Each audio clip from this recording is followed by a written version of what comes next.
Probably the biggest thing this week was what went on at the UN. Several people gave speeches. I find it interesting that when the leader of the Palestinian organization gives his speech, everybody stands up, applauds, yay, rah.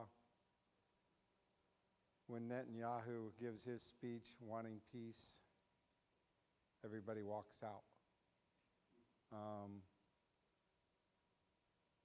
President Trump received a letter from Hamas this week wanting him to do something about the war in Gaza. Benjamin Netanyahu's thing is he wants complete victory, utter surrender by the Hamas. At this point in time, it looks like there may be an agreement on the table where the remaining Hamas people leave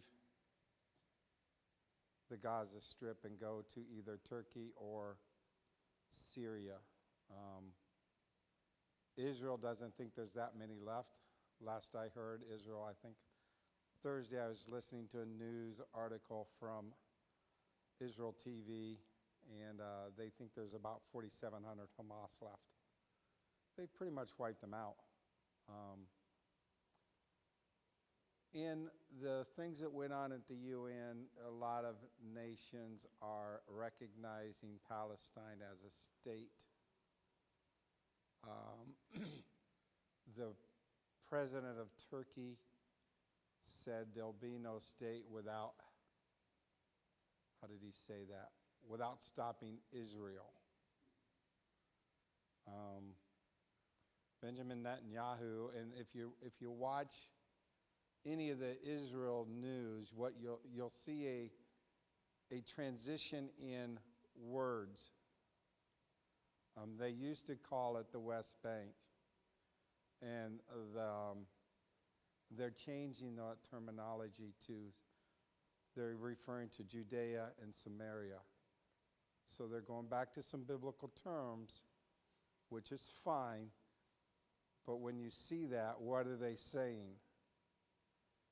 They're saying that Samaria is part of Israel. We're not giving it up.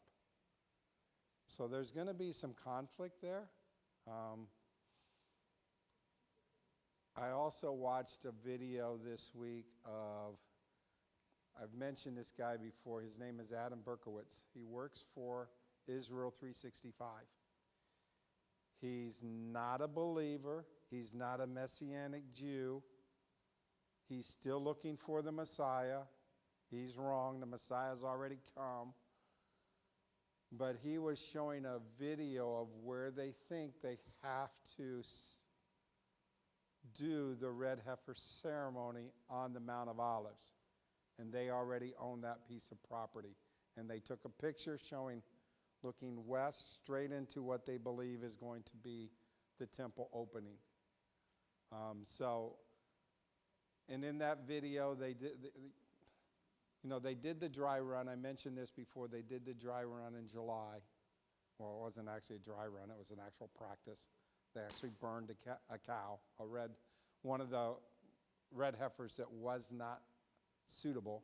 They actually burned it. They did a complete practice run with their newly appointed high priest overseeing and another priest doing it. Because if you read in Numbers, that's the way, the high priest doesn't do it, he observes it. And so they now know where they're going to do it. They have, at this point, 2 potentially qualified heifers left. All of that is to say that our God is, I don't even like to say it this way, but he's so stinking smart. He knows everything. Nothing's going to take him by surprise. And the verse that I go to is, as high as the heavens are above the earth, so is his thoughts above my thoughts. I can't even begin to fathom how he's going to bring all this about. But it's really pretty interesting that the world is really turning their back on Israel. people are moving from the United States to Israel because it's safer in Israel for them as Jewish people than it is for them to be here in the United States. Okay, so what does that mean? You have an influx of Jewish people moving back to Israel. Why? Because they're going to be dispersed again halfway through the tribulation. God is working out his plan perfectly. And so it's going to be fun to watch. I'm still waiting to see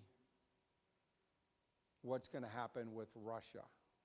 Because to me, Russia is a big player in end-time events, according to Ezekiel 38 and 39. There seems to be some indications that things might change there, but who really knows what that guy's going to do. So, but things are happening. Just pay attention. I was on a different news thing today. I was following Turkey.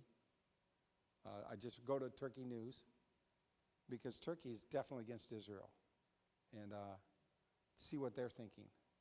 And he's saying they're going to have to, the Brotherhood of Muslim people are going to have to help create a Palestinian state. That sounds a little bit like Ezekiel 38 and 39. So we'll see.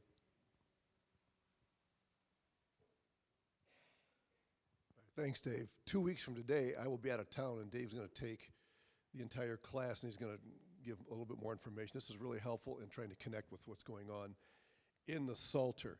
You might not expect the Psalter to be a key place to find information about what God has in store for Israel, but as we'll see today, and as we've already seen, that is exactly what the case is.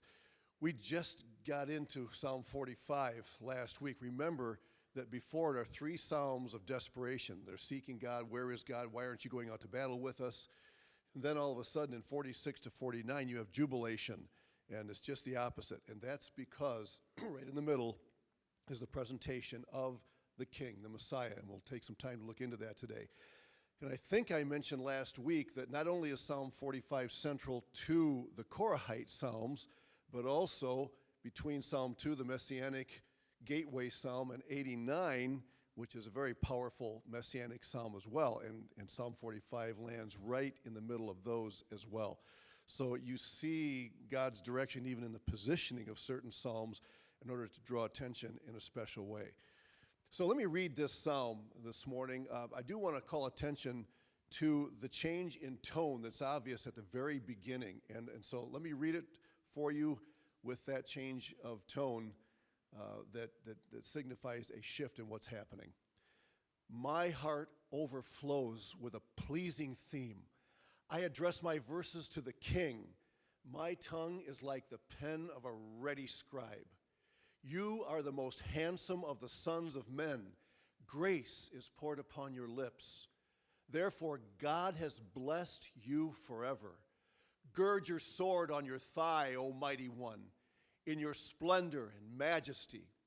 In your majesty, ride out victoriously for the cause of truth and meekness and righteousness.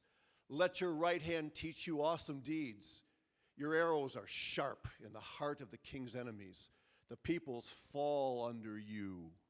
Your throne, O God, is forever and ever. The scepter of your kingdom is a scepter of uprightness. You have loved righteousness and hated wickedness. Therefore, God, your God, has anointed you with the oil of gladness beyond your companions. Your robes are all fragrant with myrrh and aloes and cassia. From ivory palaces, stringed instruments make you glad. Daughters of kings are among your ladies of honor. At your right hand stands the queen in gold of Ophir. Hear, O daughter, and consider, and incline your ear. Forget your people and your father's house, and the king will desire your beauty. Since he is your Lord, bow to him. The people of Tyre will seek your favor with gifts, the richest of the people. All glorious is the princess in her chamber, with robes interwoven with gold. In many-colored robes she is led to the king, with her virgin companions following behind her. With joy and gladness they are led along as they enter the palace of the king. In place of your fathers, shall be your sons. You will make them princes in all the earth. I will cause your name to be remembered in all generations. Therefore, nations will praise you forever and ever. That is a glorious psalm exalting the Messiah King. And what a beautiful psalm it is. There is some question as to whether this psalm was intended to describe minutely details referring to the King, the Lord Jesus Christ, as we understand him to be, or whether he is painting a picture of an Eastern wedding that typifies the kinds of things that are going to be true about the Messiah. I'll explain more about that in just a minute. There are two affirmations made in this psalm that result in therefore statements, something that God does because of something about the king. And so he begins by saying, you're the most handsome of the sons of men. And we need to understand that he's not simply talking about this guy being good looking. Okay, handsome here is more than just his physical appearance, although that's part of it. Handsome here, I believe, refers to the way that he conducts himself, his gait, his mannerism. Everything that you could imagine to be perfect, to be ideal about a king is found in him. And not only that, but the way he speaks, the grace that pours from his lips. You couldn't imagine somebody more ideal, more perfect than he is, because he is the ultimate king. And so the therefore tells us that he's blessed forever and ever. And don't forget the importance of blessing. Where is the first place in the Bible where we find the word blessed? God blesses something or someone. Where's the first occurrence of that? Okay, Psalm 1, in the Psalter, yes. It begins with the word blessed. How about in the Old Testament in general? Where do you find the first reference to blessing? Yeah, you can go back even farther than Abraham.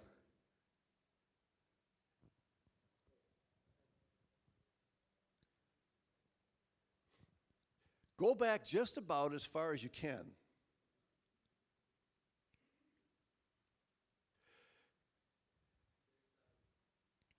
Pardon? Day 7? Okay. He did, but you can go back even farther than day 7.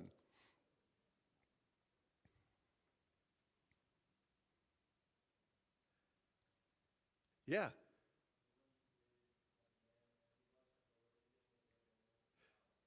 Yeah, he blesses the birds of the air and the fish of the sea. In Genesis 1, I don't remember which verse it is. That's the very first reference. I think that's typical. He's being typical of all of his creation. But then in a special way, he blesses man and says, be fruitful and multiply. That's the second occurrence of it. And why is this word blessed important? Because blessing is an integral part of God's plan and purpose for his creation. Without his blessing, there's nothing good about the creation. It all comes as a result of his blessing. And then the Abrahamic covenant is a key one in Genesis chapter 12. He blesses Abraham, and then he says, I will not only bless you, but I will bless those who bless you, and in you all of the families of the earth will be blessed. So blessing is important. So this man, this king in Psalm 95 is the ultimate blessed one. Man rejected the blessing that God gave him by following the voice of the serpent in Genesis chapter 3, right? But this man recovers and resolves that which was lost in the Garden of Eden, and he becomes the ultimate blessed one. And the blessing doesn't stop with him. Through him, as we see in the Abrahamic covenant, all of the families of the earth will be blessed. He is a descendant of Abraham, and he is the new fount of blessing that man had given up in the garden. So it's a really important idea in the book. He's a warrior. Your arrows are sharp. He is a king, your throne, O God. And that was typical of that time. Most of the famous kings of that time period were both warriors and rulers. That was just the way it worked. And we did a study in our book club the other day of George Washington. And one of the things we noted about him is even though he was a great warrior, he was not thirsty for power. In fact, he was willing to just go back to Mount Vernon and let somebody else take over the leadership of our country. Pretty interesting. And Jesus Christ is going to share. Give me an example of Jesus Christ sharing his royal authority with somebody else. Can you think of a passage or something in the Bible that indicates that he is going to administer, he's going to share, he's going to delegate authority as king. Pardon? Yeah. In 1 Corinthians, Paul says we're going to judge angels. Now, that exactly where that fits in, I don't know, but we're going to rule with him. We're called a kingdom of priests. Do you remember what he told his disciples? In Matthew 19:28, he says, you're going to sit on 12 thrones judging the 12 tribes of Israel. So when we think of the kingdom of this king, we don't think of a pure dictatorship in the sense that he's the only one that's going to make all of the decisions. He's going to delegate that authority, though he himself is definitely the king. All right? It's a beautiful idea. You guys probably remember that in Hebrews 1, we have a quotation that encompasses verses 6 and 7 here. That entire part of it is found in Hebrews 1. And clearly, in Hebrews chapter 1, the writer of Hebrews thinks that this psalm is talking about whom? Jesus Christ, the Son, right? He's distinguishing the Son from angels in this particular passage. And to which of the angels did he ever say, sit on my right hand until I make your enemies your footstool? And he also quotes this passage from Hebrews 1. So the writer of Hebrews was convinced that this psalm was a reference, a prophetic utterance about the coming Messiah, and specifically the Son of God, Jesus Christ. Okay? And then notice 3 times in the psalm, he mentions that this blessing is forever, his throne is forever, and nations will praise you forever and ever. This cannot be any other king, because of no other king could it be said that a reign that has eternal consequences would be a part of his rule. In contrast to him, the man of sin, who's going to show up sometime, maybe sooner than we think, in the tribulation, he opposes and exalts himself against every so-called God. He proclaims himself to be God. He actually takes his seat in the temple of God, proclaiming himself to be God. And then he's referred to as a beast. The beast is both a person and a system. I think that it's used both ways in Revelation. And the beast was given a mouth uttering haughty and blasphemous words. And he did this for 42 months, 3.5 years. And then in Daniel chapter 7, this little horn, who was another reference to the Antichrist, has in his horn were eyes like the eyes of a man and a mouth speaking great things. So contrast that with grace poured upon the lips of the Messiah in verse 2. This guy is just the opposite. And you have to scratch your head and wonder, if this guy is so belligerent and so blasphemous, how is it that he captures the attention and wins the loyalty of so many people on the earth during that day? You ever think about that? You would almost expect the guy to be a guy that comes across as gracious as this guy is. But the description of the way he uses his words is quite specific in these passages. And he's going to, I think part of the answer to that question is he's going to come across as a man who can offer a kind of protection and security that nobody else has succeeded in doing in history, in the eyes of those who are prone to follow him. All right. So there's another statement here.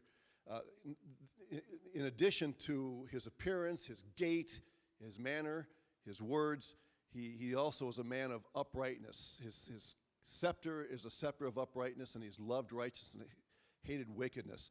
So the second therefore says, God has anointed you with the oil of gladness. And the interesting thing is, the word anointed is used all over the place in the scriptures, but in the Psalter, it only appears, this particular word only appears twice. There are other words for anointed, but this word only appears here and in Psalm 89, which is that other psalm that we looked at, where 45 comes between 2 and 89. And so what kind of anointing do you see this to be? God has anointed you with the oil of gladness beyond your companions. What does this oil signify, this anointing? What is going on here in this psalm?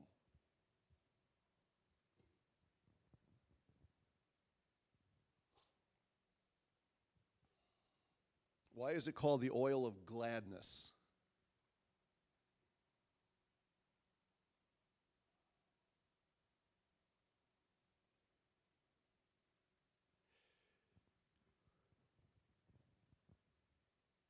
Dave?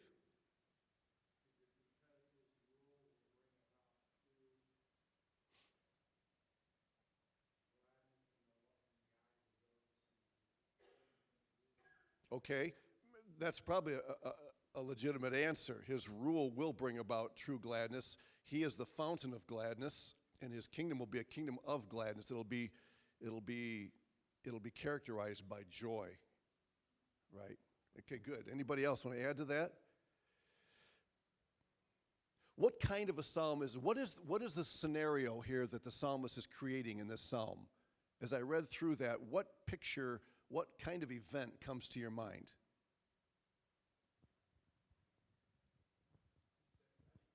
Yeah, there's a wedding involved in this. Yeah, I mean, clearly. He talks of the queen, he talks of his bride, and there's a question as to whether the queen and the bride are the same person or if he already has a queen and then he takes on additional ones. We'll talk about that in a second. Yeah, this seems to be a combination of a coronation and a wedding all in one. So he is assuming the kingdom, and he's doing so equipped with all of the accoutrements that a king needs in order to take control of his kingdom. So it's kind of a coronation wedding all happening at the same time. Okay? The oil of gladness here seems to depict the joy of the wedding feast that's such a big part of this. Does the Bible ever connect a wedding to the Messiah elsewhere? Where at?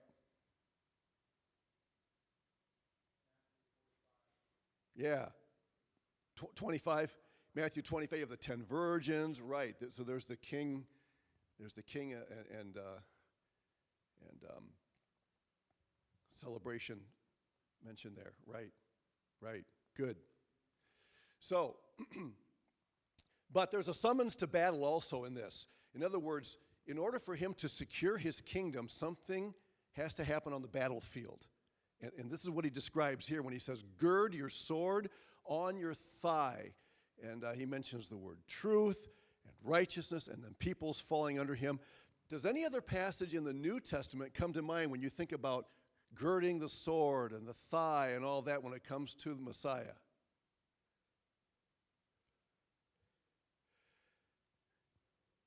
Yeah, Revelation chapter 19.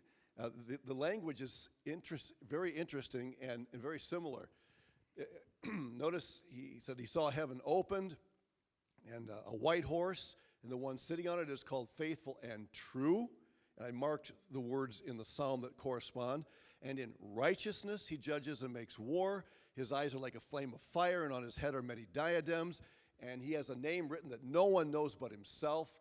He's clothed with a robe, dipped in blood, and so on. Then you get down a little farther. From his mouth comes a sharp sword. Now, there, the sword is in his mouth. In the psalm, the sword is on his thigh.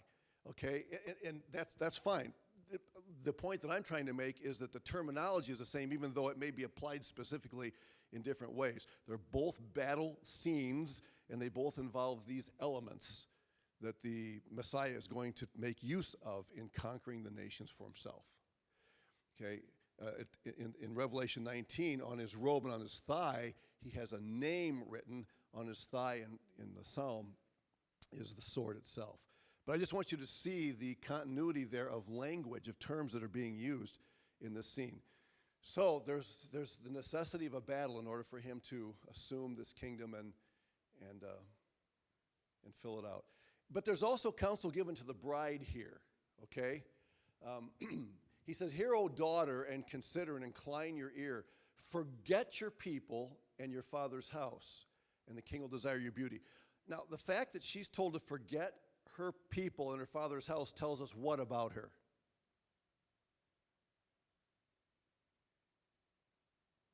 She's foreign. Forget your people and your father's house. She's a Gentile, all right? Where is the richest illustration of Gentile queens, not queens, but participants in a harem in the Word of God?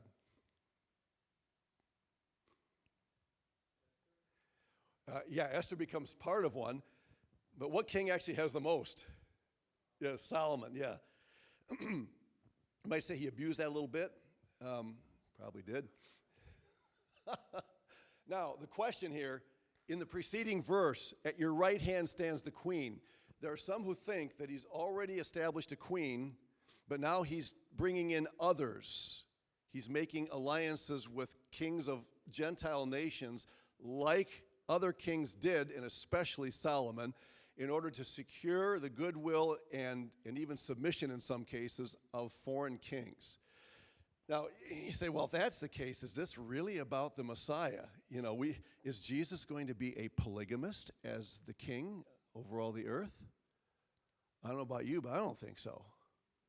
So that's why I say it's possible that when the writer of Hebrews sees this psalm as referring to the king, it may be an indirect rather than direct understanding. And what I mean by that is rather than this psalmist writing specifically details regarding the Messiah himself, the Lord Jesus Christ, he may be creating a scenario of the ideal king in that part of the world at that time, in the ideal kingdom, the ideal palace, the ideal scenario, in order to depict characteristics about the Messiah, Jesus Christ.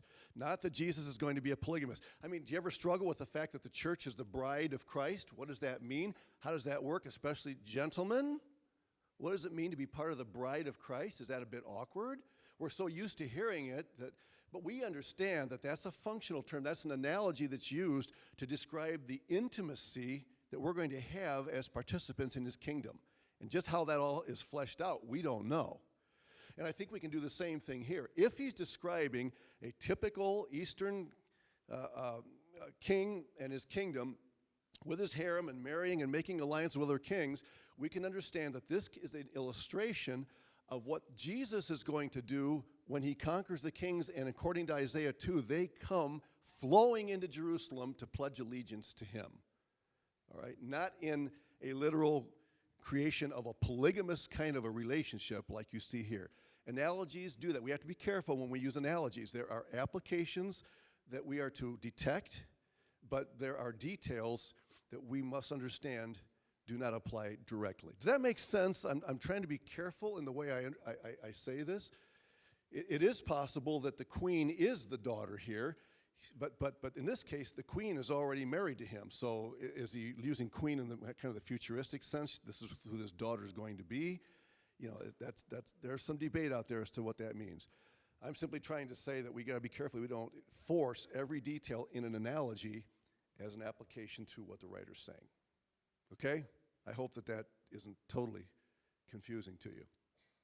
Notice other terms of Gentile nature. Gold of Ophir. Ophir may have been somewhere in the area of the Philippines or that region of the world.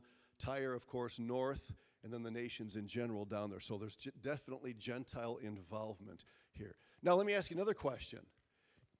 When you hear that phrase, forget your people and your father's house, does any other passage of Scripture come to your mind?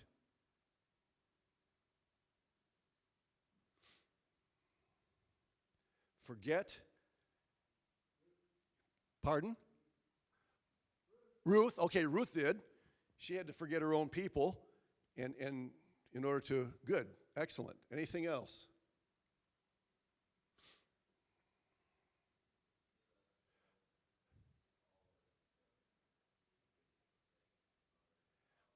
Okay, so in a general sense, forsaking, and we understand that to mean that Jesus Christ has to be the center of everything. We can't allow other kinds of relationships to take precedence. Yeah.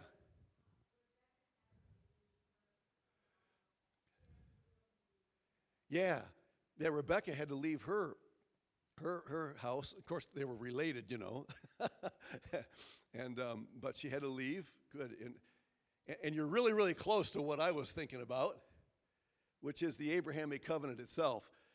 When God said to Abram, go from your country and your kindred and your father's house. So all of those answers you give me are correct. They're all illustrating that idea. But the reason I want to focus on Genesis 12 is because I believe that the Abrahamic covenant is the seed covenant that contains everything that is a part of the other covenants that come out of that. They are amplifications of and development of that covenant. Okay, and so it's pretty cool. So on the battlefield, he's victorious. In the palace, he's virtuous. And then there are three statements here, all underlined in red, that in the Psalter properly can refer only to God himself, which is another argument in favor of the fact that this is describing the ultimate divine Messiah, Jesus Christ himself, as the writer of Hebrews recognizes. So, in those three preceding Psalms, you have, you don't march out with our armies, help us, and there's a cry of desperation. And then in the three following Psalms, God is our helper, the Lord is with us. And we see their jubilation, and the difference between the tone of those groups is Psalm 45. So it is a huge psalm in the Psalter describing the nature of the one who's going to come and change Israel's lot and the lot of the whole world by extension. It's really, really a very, very important psalm. Okay, so when we think about Messiah, I actually want to make a comparison here between the Psalm 45 in particular and Psalm 72. In Psalm 45, the Messiah is a man of war. We've seen that. He's on the battlefield. He has to conquer. How do you suppose Solomon depicts him? Because Solomon's going to talk about king as well in Psalm 72. If he's a man of war in Psalm 45, what kind of a king is he in Psalm 72? Why couldn't David build the temple? Because he was a man of war. He had blood on his hands. So who would build the temple? Solomon. Why? Because he was a man of peace. Exactly.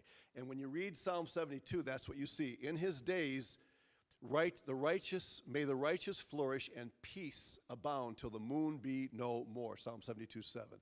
So both of those are true. He is a man of war and he is a man of peace. He comes to establish peace on earth, to be the Prince of Peace, but in order to do that, he has to engage in battle, which we will see in the tribulation when Jesus comes back to destroy his enemies. So he fulfills both of those prophecies as a man of war and a man of peace. Fascinating to think about. All right, I want to do something really quick here. You're all aware that in Genesis 49, Jacob blesses his sons, and we use that word blessed carefully because they don't all sound very much like blessings. There's some things he says about his sons that are a little scary. But I just want to quickly show you some of the parallels between Genesis 49 and Psalm 45. The king is praised and bowed down to. Judah, your brothers will praise you. Your father's sons will bow down to you. And then in Psalm 45, we see that as well. He's your Lord. He's speaking to the bride. Bow to him. Nations will praise you forever and ever. In Genesis 49, the king's victory over Israel's enemies, he says, your hand, speaking to Judah, will be on the necks of your enemies. Psalm 45, your arrows pierce the hearts of the king's enemies, the peoples fall under you. In Genesis 49, regarding the scepter, it will not depart from Judah. And then in Psalm 45, the scepter of your kingdom is a scepter of justice. The king is reverenced by the peoples. In Genesis 49, the obedience of the peoples belongs to him. And then in Psalm 45, the peoples will praise you forever and ever. King rides on a mount, and he ties his donkey to a vine, and the colt of his donkey to the choice vine. And then in Psalm 45, ride triumphantly in the cause of truth, humility, and justice. Now, in Genesis 49, he's riding on a donkey, but in his return, he's riding on a white horse, right? A battle animal fit for battle. And then the king's superlative appearance. His eyes are darker than wine, and his teeth are whiter than milk. And then Psalm 45, you are the most handsome of men. I just thought that was fascinating. I'd never noticed before the parallels between Psalm 45 and Genesis 49. So for me, this really intensifies the importance of Psalm 45. It is a primary psalm depicting the nature of the king. Questions or comments that you have about that, observations? Kind of here, but You want to add something? Okay. Dave, go ahead.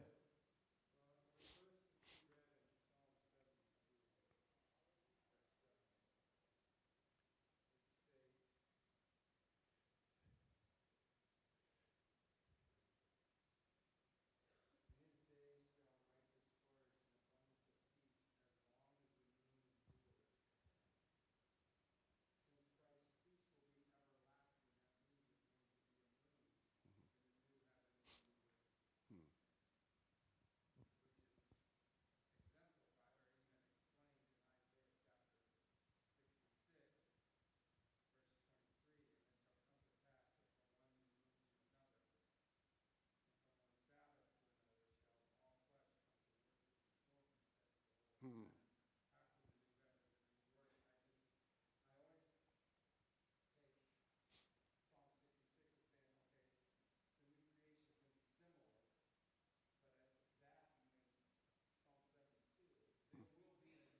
Yeah. Hmm. Hmm. Interesting. Interesting.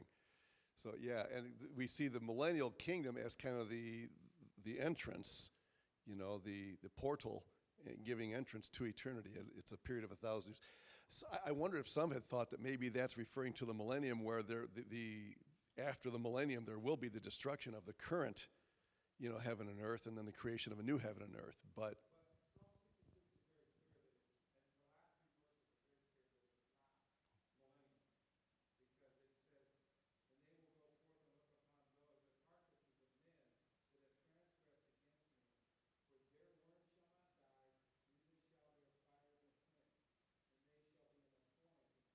hmm, hmm.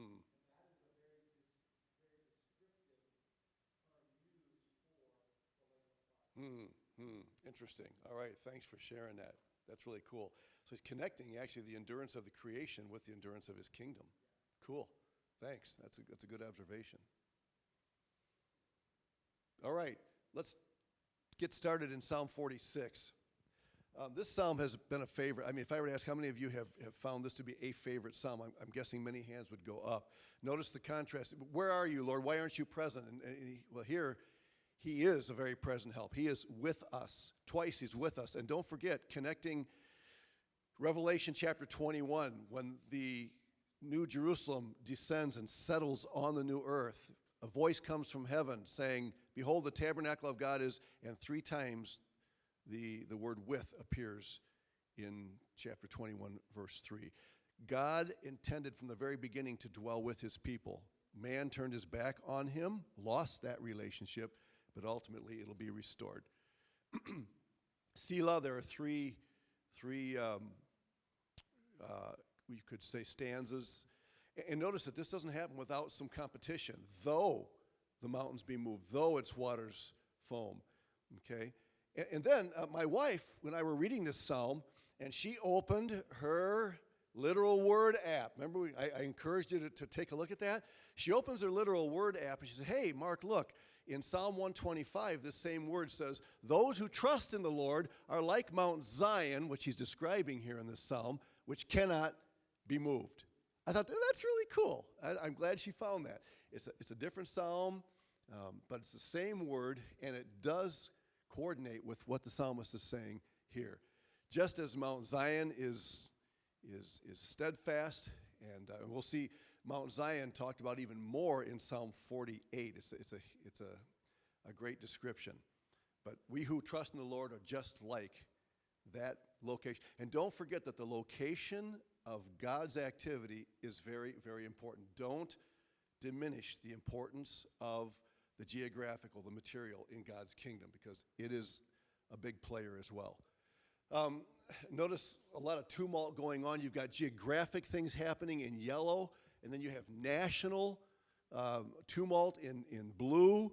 I mean, there's just a whole lot of uncertainty, of instability going on here. And yet, in spite of that, he's going to find his refuge in God and his place of worship. Some have wondered if perhaps this description of the tumult, the earthquakes, and the tottering of mountains and all that might be connected with a great event that happened during the time of Amos. Does anybody remember a significant geographical disaster that took place during the years of the 8th century BC? There was an earthquake. And the earthquake is described by Amos in the very first verse of his prophecy. It was in the days of Uzziah the king that he was ministering 2 years before the earthquake. That's all he says is the earthquake, which means whatever earthquake this was, people remembered it. This wasn't just any earthquake. You go to Japan today, and there are, I forget how many tremors every day. Is it something like 300 tremors happen every day? People are just used to that. But this was an earthquake that everybody remembers. So when he said the earthquake, yep, we've heard about that. We remember that. In fact, Zechariah talks about this same earthquake in Zechariah 14 when he says that the feet of the Messiah will be planted on the Mount of Olives. And then he says down near the end, you shall flee as you fled from the earthquake in the days of Uzziah. So even in Zechariah's prophecy, hundreds of years later, people, they remember that earthquake. So it's possible that he's using the terminology he does with knowing that his readers are going to remember that earthquake and perhaps making some sort of association with it. Some think, and we talked about the nations tottering and God bending their bows and breaking their spears and destroying them, that he might actually be referring to the incident with Sennacherib's invasion, because that took place within about 50 years of that earthquake. So you have this earthquake and the invasion and destruction of Sennacherib all happening within about a 50-year period. I can't prove that he has those in mind, but some have suggested that may be the type of thing that he's using as a recollection of what God's going to do. And then there are some interesting parallels between Psalm 46 and the Exodus. Stand still, or be still and know that I am God. Moses told the people just before crossing the Red Sea, fear not, stand firm and see the salvation of the Lord. Be still and know that I am God. And as a result of the destruction of the Egyptians, the army, the Egyptian nation would know that he is the Lord, Yahweh. God's help at dawn. Why does the psalmist say that God will help at dawn? Why specifically at dawn? It has been suggested that in keeping with this association with the Exodus, that he's reminding the people of what happened in the morning when God closed the Red Sea, and at the time of the morning, when the morning appeared, then the Egyptians were destroyed and the people of Israel could launch into a new day, so to speak. Okay? That's possible. And then there's reference to God's holy residence. You've led in your, and there's that steadfast love, even way back in fact, that's the very first reference to steadfast love in the book of Exodus. You see it several times in Genesis. This is the first time you see it in Exodus. You have led in your steadfast love the people whom you have redeemed. You've guided them by your strength to your holy abode. In this case, what would God's holy abode be in Exodus? He's leading them to where? Yeah, he's getting ready to establish the law. Okay, they establish Israel as a nation, and that involves the creation of the tabernacle, which will be a symbol of God's presence with his people. And so in Psalm 46, there's a river. I'm going to do this really quickly. Our time is gone.